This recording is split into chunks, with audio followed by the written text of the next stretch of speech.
Where's everyone? It's me, River! And we're at this Halloween place! So yeah, let's go.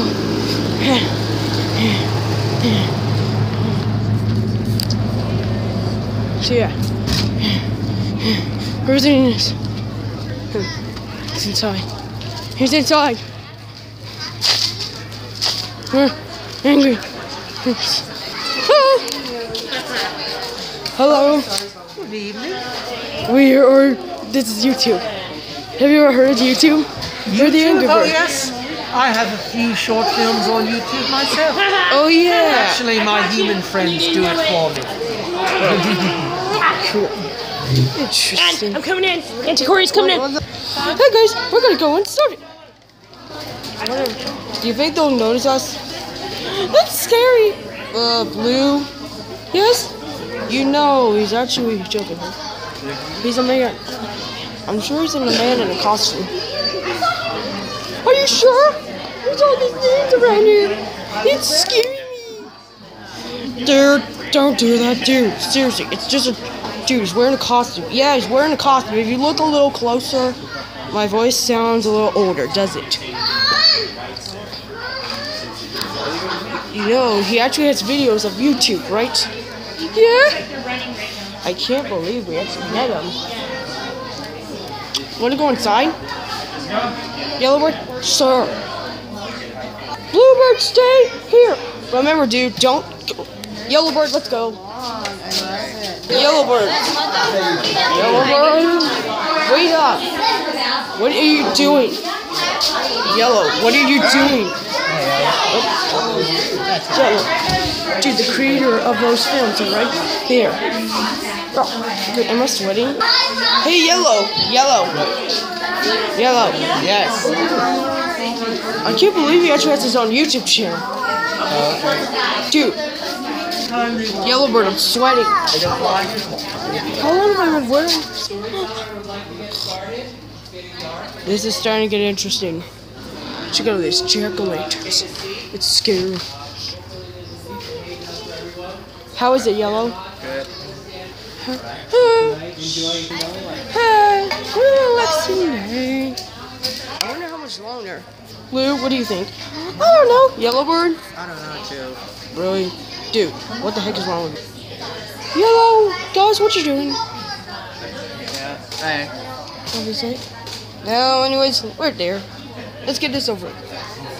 This will be awesome. Check out the jack-o'-lanterns. Oh, look at top. Cool. Dude, this place is awesome. Dude, we're gonna have such a Blue, this is scary as a little. Hey. Oh, this is scary. Hey, y'all. Dude, it's him. Dude, he's right over there. What do you think he's doing? Yellow? Yellow, what is he doing? Yellowbird, wake up. What? What do you think he's doing? I don't know. You're getting red? Dude, he's coming. Do you think they could see him? Oh, they could see us. Dude, he's right over there. I hope it's good. Dude, if he did. Do you know what's going on?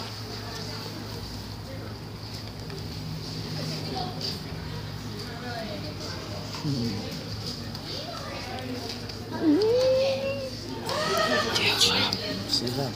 We're ready. Let's begin, everybody. Please give your attention to Carpathia. Carpathia. Thank you all so much for coming today. Please open your hymnals and turn to page 231. I could put it on. Sorry, wrong. Wait, I don't have a book. Welcome. Welcome to you all. This is the nicest stage I've had in a long time. Thank you so much for inviting me, for making it so welcome. My name is Carpathia. I am a wanderer. I am a storyteller. I am a spectre. You may call me ghost, and that's fine. Spirit is also fine, but I like spectre. It's a little more dignified.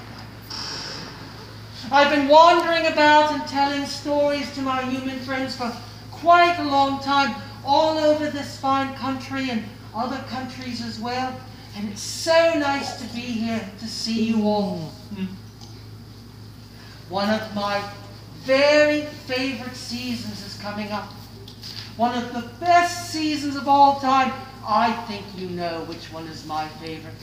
That's right, Thanksgiving. So much turkey and football. And we're all looking forward to Thanksgiving, aren't we? Blue, shut up.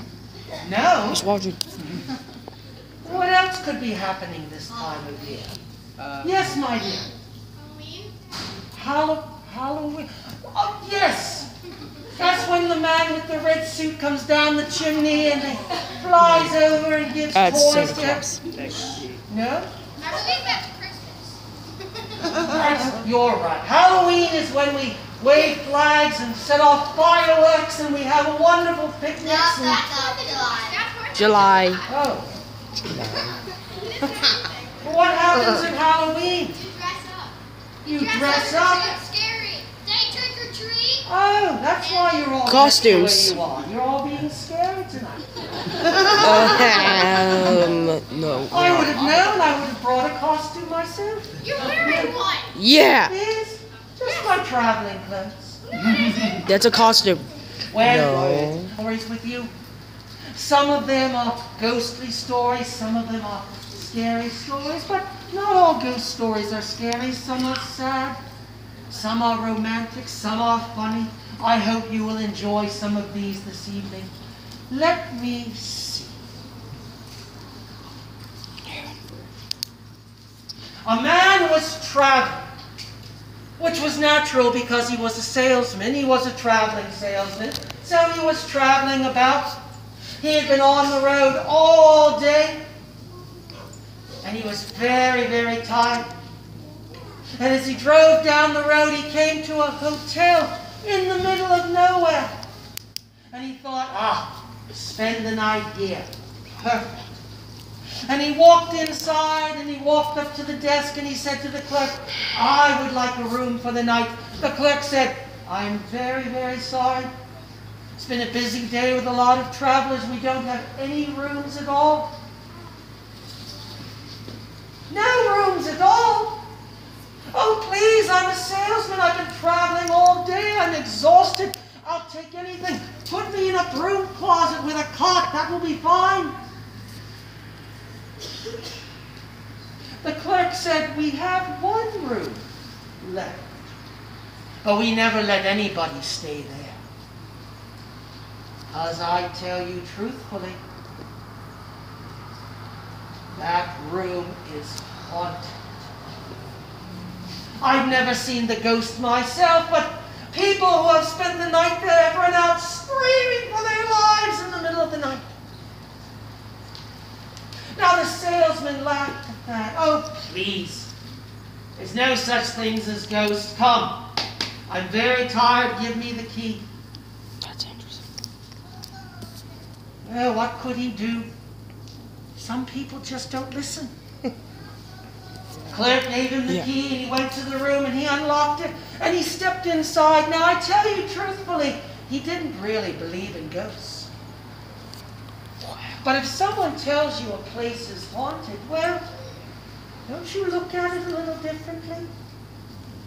And he stepped into the room and he looked around. And there was the bed, not terribly comfortable, but good enough for one night. And over there was the dresser and the window, and over here was a door, and the bathroom, very important. Over here was another door, and closet. Wouldn't be needing that. He didn't have very many clothes. Over here was another door. Well, this door was locked. And he thought perhaps he went to the room next door. Many hotels have rooms joined together by a door. But he didn't want to bother the person next door, so he left that door alone. He got into his night clothes. He climbed into bed. he pulled the covers up tight. Soon he was sound asleep.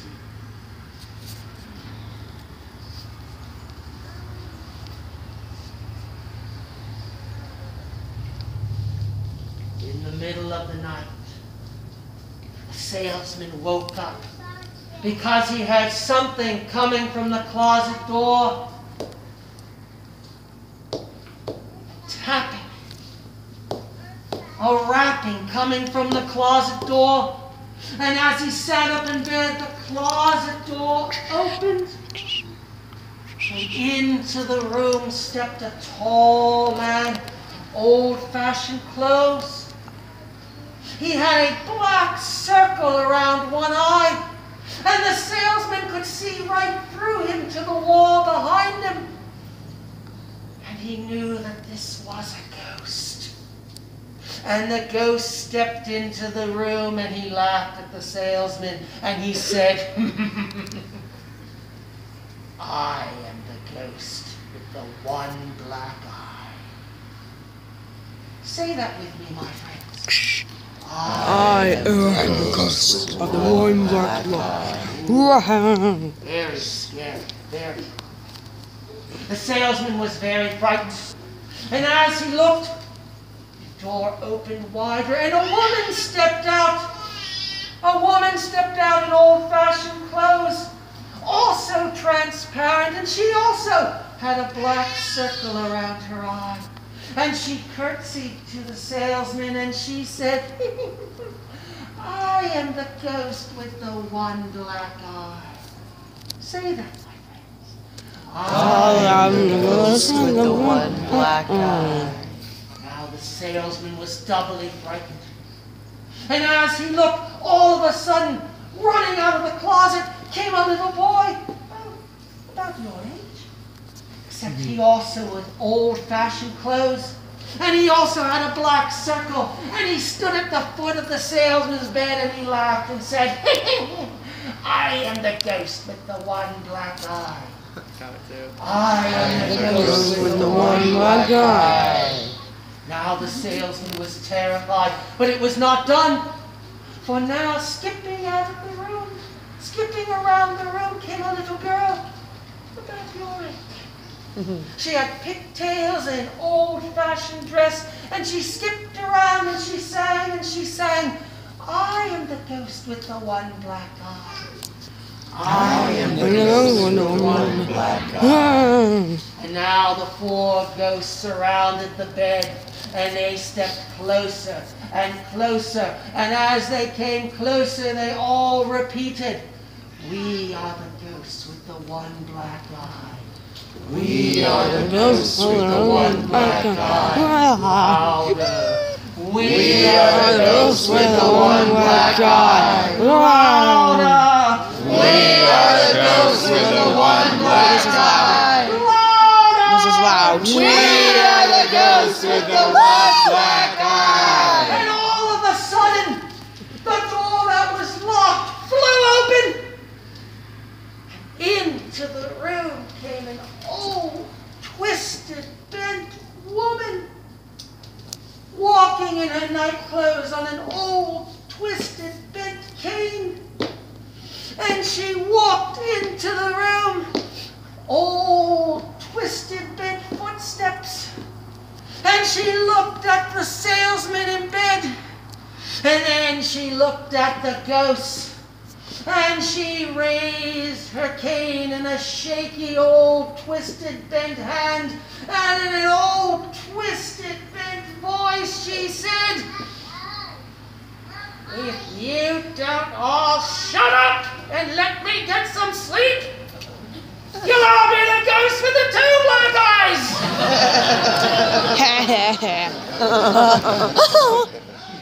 This doesn't make it that scary now.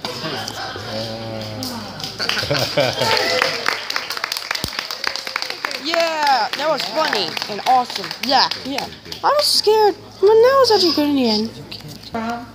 Collecting stories here and there.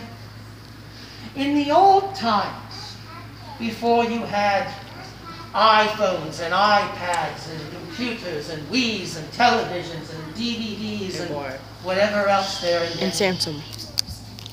Long time ago, this is how people would spend their nights in the community. Families would gather together, and they would come together, and usually there was one person, a strange, sort of magical person, very handsome, very clever. And he would entertain them with stories, and those stories were not written down. Now, today, they're written down. But back then, they were not. They were passed from person to person to person. And as they were passed, some of them changed a little bit. This is one of my favorite ghost stories. It's a very old story. And you may have heard sort of a similar story yourself. Because as I a small village, on a small farm, much like this outside the village, there lived a beautiful girl. She had long, lovely hair, shining green eyes, fair, pale skin. She lived, as I said, outside the village on the farm, and she kept to herself a great deal. She only would come to the village to go to church or to market or to dance at one of the festivals the villagers would have. But even though she kept to herself, and even though the people of the village did not know much about her, they all agreed she was very sweet, very kind, very beautiful. Whenever she would come to town, she would always dress the same way. She would have a long, plain dress, a simple blouse, usually an apron, a basket under one arm, her hair hanging down loose. And around her neck, she would wear a simple band of black velvet. And that was all. No rings, no brooch, no jewelry, nothing of any kind except that simple black velvet band. Now one day, a traveler came to the village. This was, as I said, a long time ago, before there were cars or planes or trains. So to travel, you had to walk. The traveler had walked all day.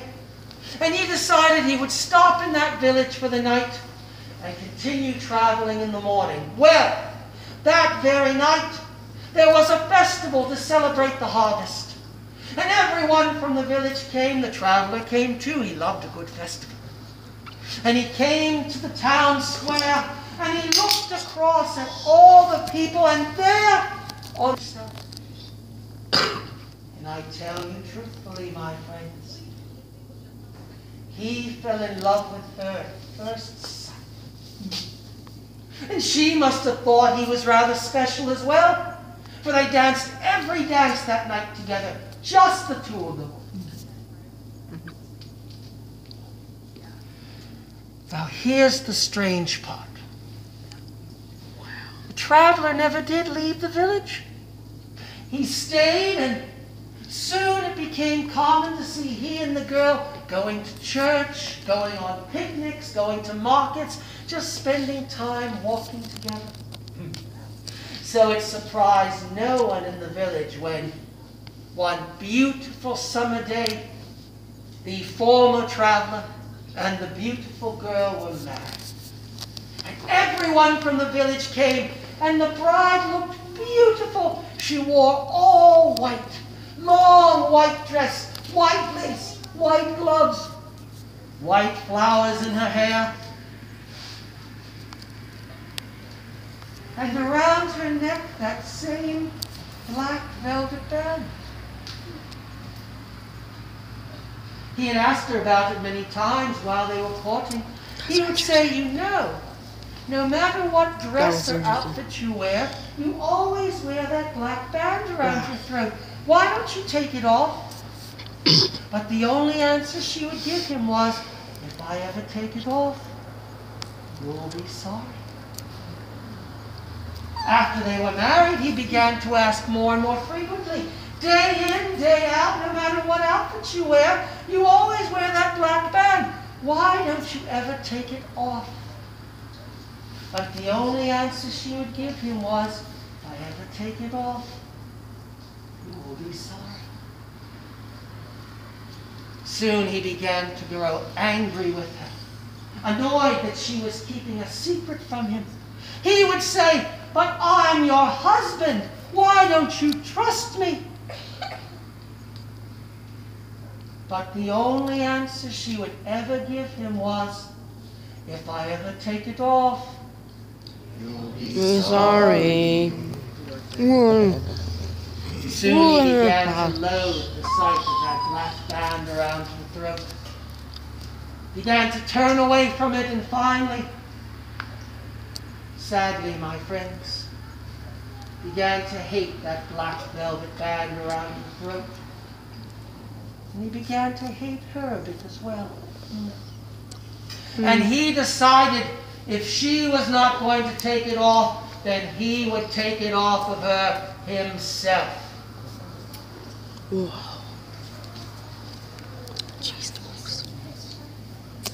One night, one dark and stormy October night, as his beautiful wife lay sleeping in bed, the faithless husband slipped from the bed.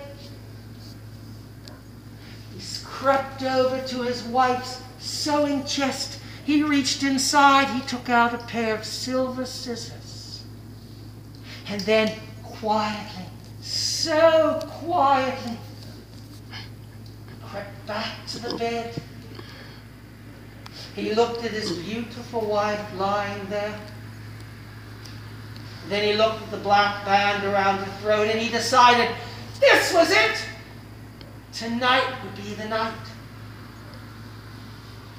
So carefully, very carefully, he slid the scissors underneath the band. And he held his breath. And he cut the band. He had done it.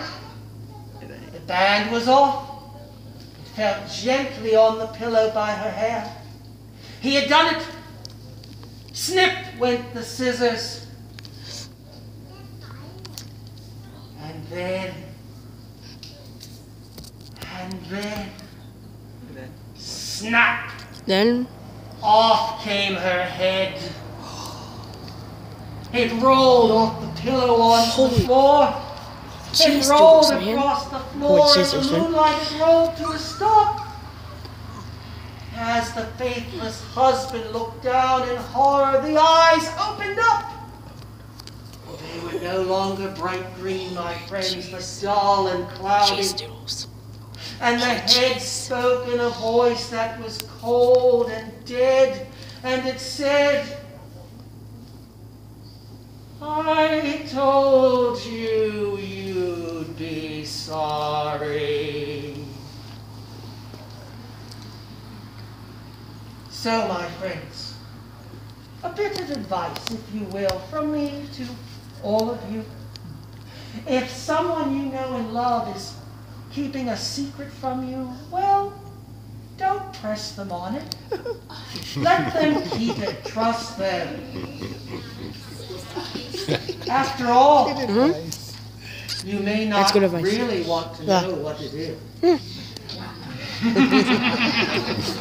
Yeah. Woo! Good advice. Why do we like that part? All right, how many of you have heard a story like that before?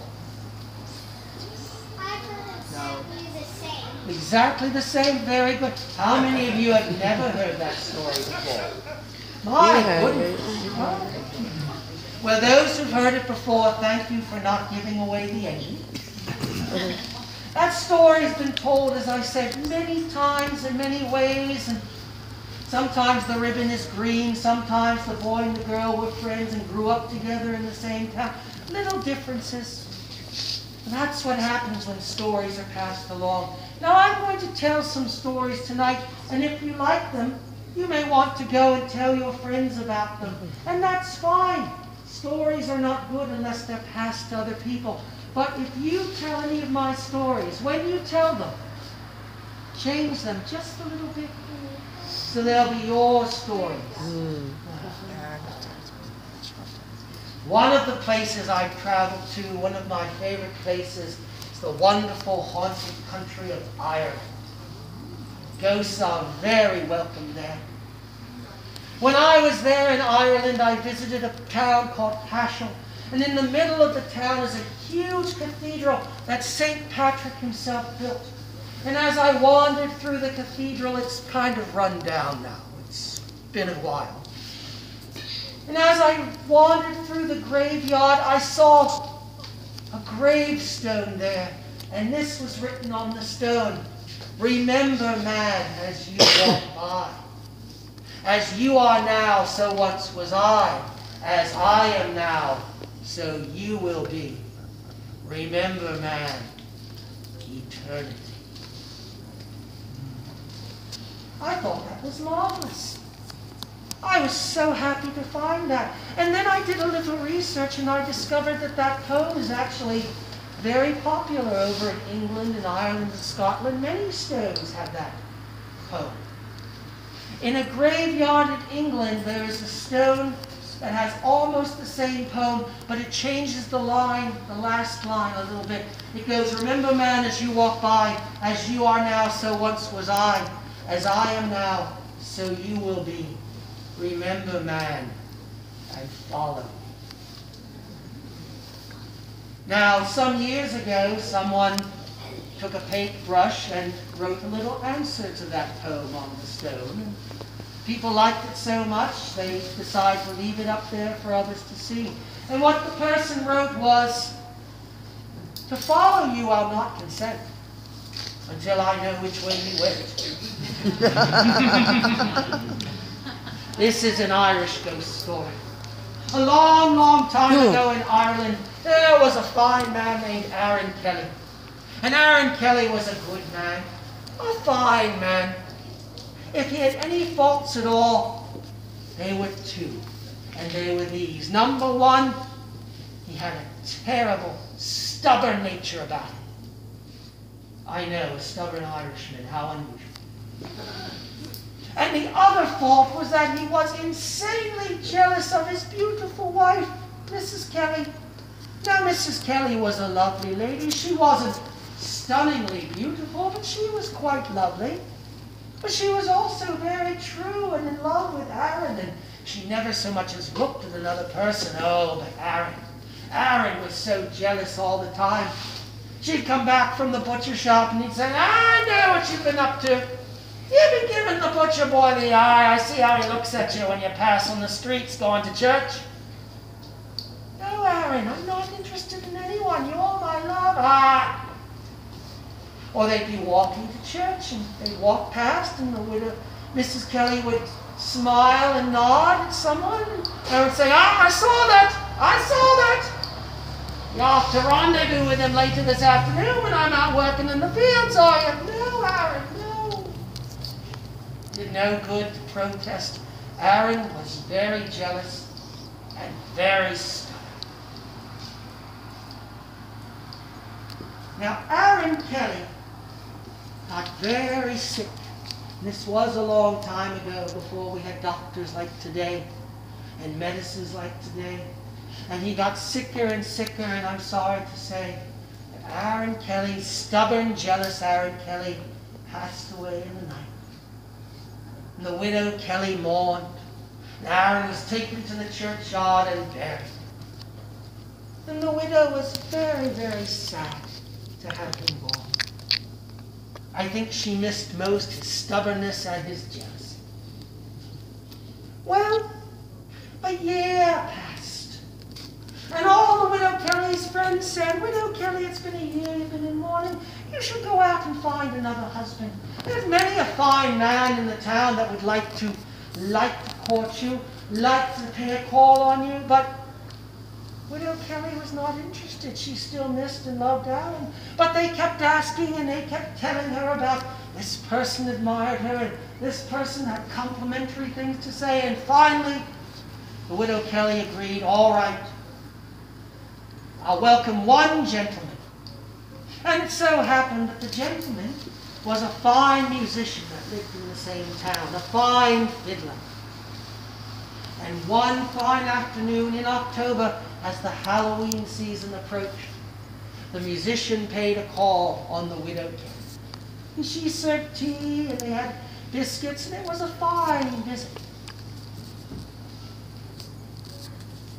Now I tell you the truth, Halloween is the time of year when the spirits walk the earth and the dead become restless. And down under the ground, Aaron Kelly, who by now was nothing more than skeletal bone, was lying there wondering what his widow was up to. Was she having gentlemen callers? Was she spending time with her admirers?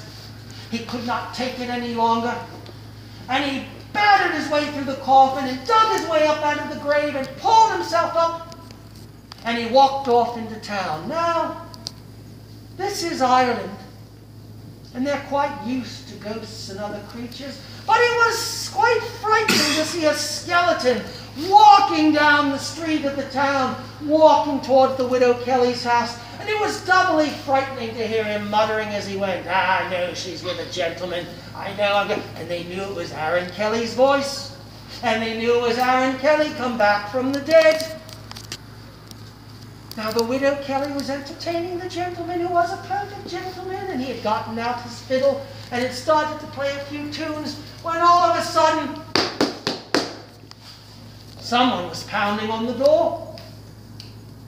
And the widow Kelly went and opened it, and in walked the skeleton of Aaron Kelly, brushing off the dust from the grave.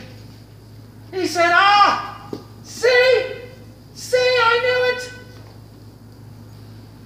The widow and the musician looked in amazement. "Aaron? Oh, who do you think it'd be? Who do you think it'd be but your own flesh and blood?" "Well, not flesh anymore. You know what I mean, woman. Come here and see you entertaining. Well, he leaves, or well, no, he leaves. That's it. I'm not going as long as he's here." And Aaron Kelly walked over and plopped his bones into a chair.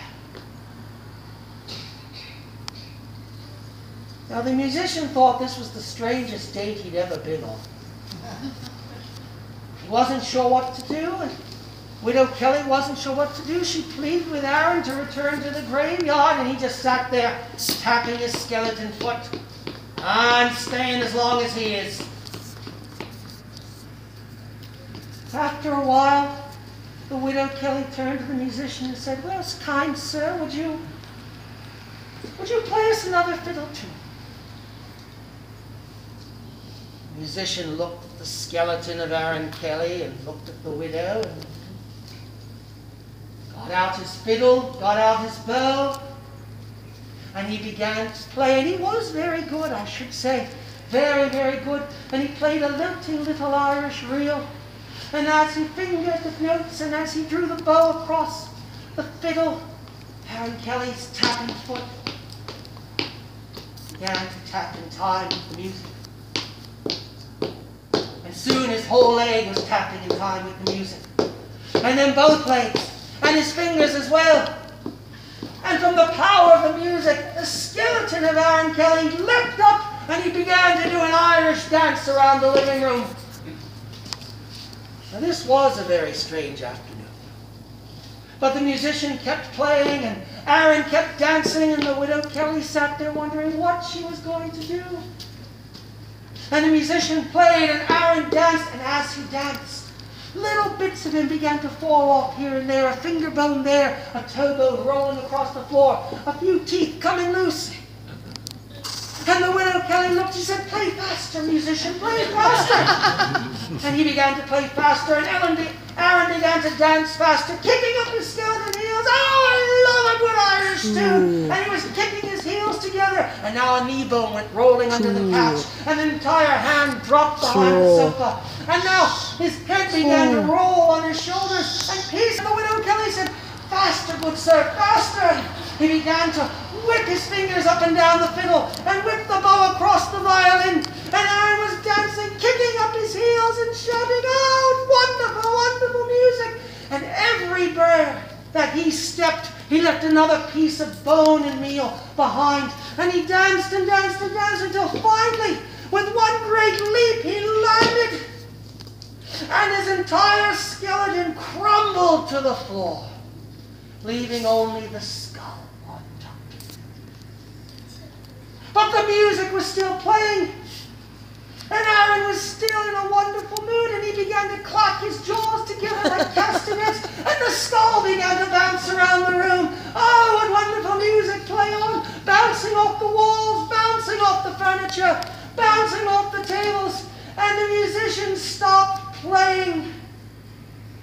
And he put down his fiddle and said, "Widow Kelly, I've had enough."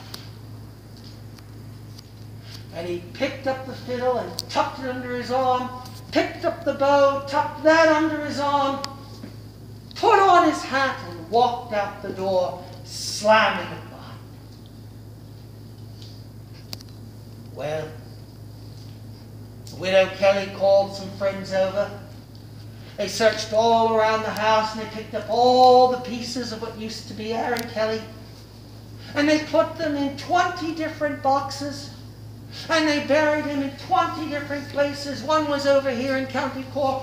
One was over here outside Dublin. One was down south. One was in Galway Bay. They buried him in 20 different places across Ireland. And that was Aaron Kelly all over. Sorry, I couldn't resist. And that seemed to do the trick. For never again did Aaron Kelly rise from the grave and come to dance at the widow's house. But I'm sorry to say that the Widow Kelly remained a widow until her dying day.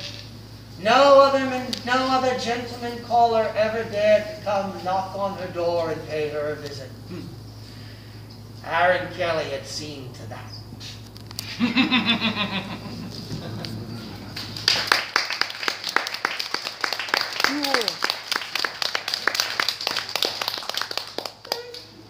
Thank you very much. Everybody got enough food? Yeah. No? Well, there's still some food inside. If you're hungry, please. It will not hurt my feelings, I promise. Go and eat. I know how terrible it is to be hungry when you're watching a show. Is everyone enjoying themselves? Yeah! That was awesome. No? Amazing. Well, there's food inside, my friend. I'm afraid you're outnumbered.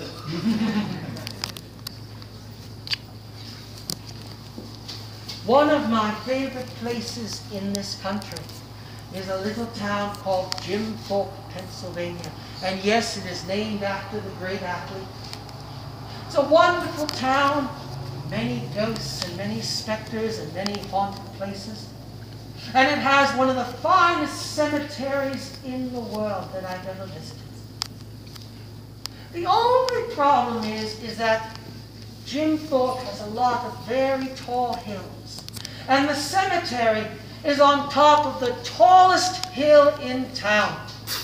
And the road up to the cemetery is in very bad shape. It's full of rocks and ruts and holes and pits and, well, no one thinks to ever fix it because they only go there, well, on the last ride, as it were, which no one really likes to think about. So they never concern themselves with fixing the road, and it gets worse and worse each time. Now, one day there was a funeral, and the hearse, the long black hearse, was making its way up the hill with the coffin in the back. Following behind were many cars, family members, mourners, and they drove up the road, up the tall hill. And the driver of the hearse was doing very well, steering around all the rocks and the ruts and the pits and the holes. But either he wasn't paying attention, or there were new damaged parts of the road, do not know. But when he got to the very top of the hill, just before he went inside the gate, the hearse hit something large and hard, and there was a loud bang! bang! Now, I'm going to need your help with this. Whenever I say there was a loud bang, I want you all to shout bang as loud as you can. Will you do that for me? Yes. Let's try that. There was a loud bang! Well, that was awful. Let's try it again. Nice and loud. There was a loud bang! Clean your... If you heard it like the play loud point, that's me. We'll work on it. Dude. As I was saying, it hit something with a loud bang! Bang! The hearse shook. The back of the hearse popped open and the coffin slid out onto the ground. No. Yes. I promise, yes. Baby. Now that would not be a problem normally, except as I said, this was a very steep hill and the coffin began to slide down the hill, slowly at first, but gaining speed as the heavy black coffin went. The other cars had to steer out of the way to keep from hitting the coffin, and the coffin tobogganed down the hill, bouncing over the rocks, bouncing over the holes, bouncing over the ruts. And by the time it reached the bottom of the hill, it was going very, very fast. It was going so fast, it did not stop at the bottom of the hill, but it zoomed on and continued down Main Street. Now, I should tell you that the people on Main Street that morning were very surprised to see a coffin zooming down the middle of the street. And they watched in amazement. And as they watched, they saw the coffin coming to the end of Main Street, and there were several stores there. There was a post office and a drugstore and a McDonald's and a grocery store and other shops, what have you. Well, the coffin headed right for the door of the drugstore, and it hit the door with a loud bang! Bang! It's getting better. With a loud bang! Bang! And the doors of the drugstore flew open, and the coffin raced inside. Now, if you thought the people on Main Street looked surprised, you should have seen the faces of the customers as the coffin came zooming down the aisle. They jumped out of the way to avoid being hit, and the coffin raced to the front of the store, and the druggist stood there very, very frightened as the coffin came forward, and it hit the front counter with a loud bang! And there it stopped. But it hit with such a loud bang that the coffin flew open, and the corpse sat up. Now the druggist was terrified, as you can imagine, at this. But he was a very professional man. He took a deep breath, he straightened his tie, closed his eyes and opened them. He looked down at the corpse sitting in the coffin and he said, "Yes, can I help you?" And the corpse's eyes opened up, and he looked up at the druggist, and in a dead, raspy voice he said, "Do you have anything that'll stop my coffin?"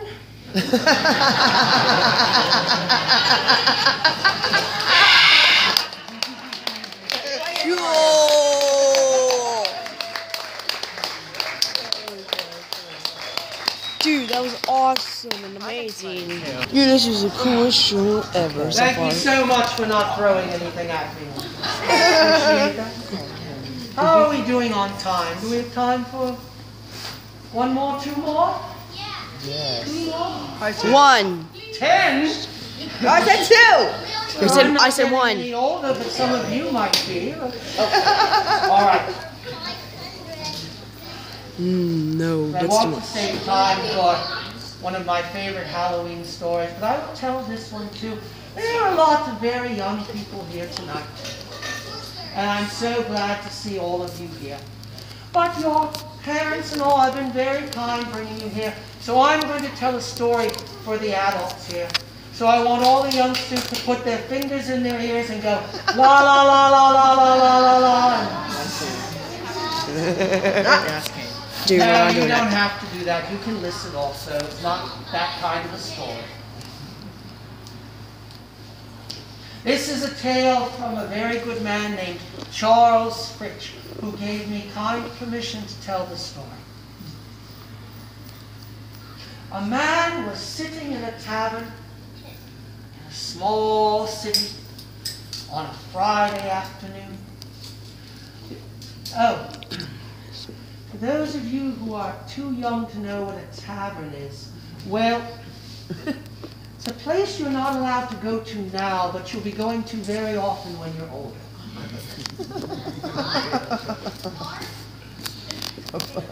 Man was sitting in a tavern, the end of a long week, nursing his drink, enjoying the quiet, sitting there with his own thoughts, Oh.